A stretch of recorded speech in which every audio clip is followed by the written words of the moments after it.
ఇదియుగాక నేను ఆయనకు తండ్రినై యుందును, ఆయన నాకు కుమారుడై యుండును అనియు ఆ దూతలలో ఎవనితోనైనా ఎప్పుడైనా చెప్పెనా?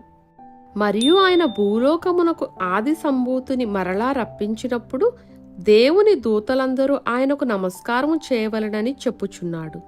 తన దూతలను వాయువులుగాను తన సేవకులను అగ్నిజ్వాలలుగాను చేసుకొనువాడు అని తన దూతలను గూర్చి చెప్పుచున్నాడు. గాని తన కుమారుని గూర్చి అయితే, దేవా, నీ సింహాసనము నిరంతరము నిలుచున్నది, నీ రాజదండము న్యాయార్థమైనది, నీవు నీతిని ప్రేమించితివి, దుర్నీతిని ద్వేషించితివి, అందుచేత దేవుడు నీ తోడి వారి కంటే నిన్ను హెచ్చించునట్లుగా ఆనంద తైలముతో అభిషేకించెను.